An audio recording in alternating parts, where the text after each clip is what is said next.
అయితే ఈ సయ్యద్ ఒంటరివాడు కాదు, సహచరులు ఉన్నారు. మహమ్మద్ సుహేల్ ఆజాద్తో పాటు పెద్ద అంటే అంతర్జాతీయ స్థాయి సపోర్ట్ ఉంది అతనికి. ఐసిస్ తో కనెక్షన్ ఉంది. టెలిగ్రామ్ ద్వారా ఐసిస్ హ్యాండ్లర్లతో నిరంతరము కోడ్ భాషలో మాట్లాడుకునే వాళ్ళు, ప్యాక్ హ్యాండ్లర్స్ వాళ్ళందరూ కూడా వాళ్ళకి ఆయుధాలు నిధులు సమకూర్చింది పాకిస్తాన్కు చెందిన వాళ్ళే.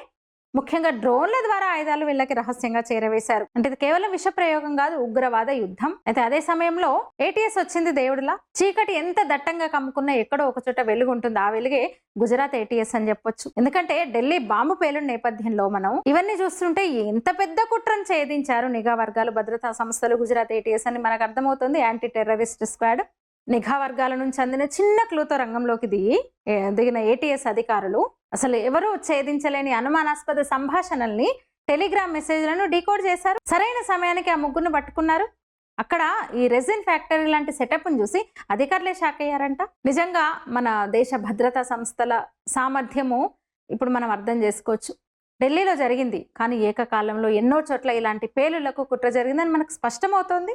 యాంటీ టెర్రర్ ఏజెన్సీలు చేస్తున్న పని మనకు ఎప్పటికీ అర్థం కదా, అర్థం చేసుకోలేం. వాళ్ళ పని నిజంగా ఒక గోల్ కీపర్ వంటిది. ఎన్ని గోల్స్ ఆపారో ఎవరికి తెలీదు, కానీ ఒక్క గోల్ విఫలమైతే అందరికీ తెలిసిపోతుంది. ఇప్పుడు ఢిల్లీలో జరిగింది కదా. ఇక ఈ రెసిన్ కుట్ర గత 10 ఏళ్లలో మన ఏజెన్సీలు భగ్నం చేసిన ఎన్నో కుట్రల్లో ఇది కూడా అన్నమాట. ఇది ఒక ఉదాహరణ మాత్రమే. నిజంగా దేశాన్ని మౌనంగా కాపాడుతున్న మన ఏటీఎస్ కు, నిఘా సంస్థలకు మనము ఎన్ని వేల నమస్కారాలు చెప్పుకున్నా తక్కువే.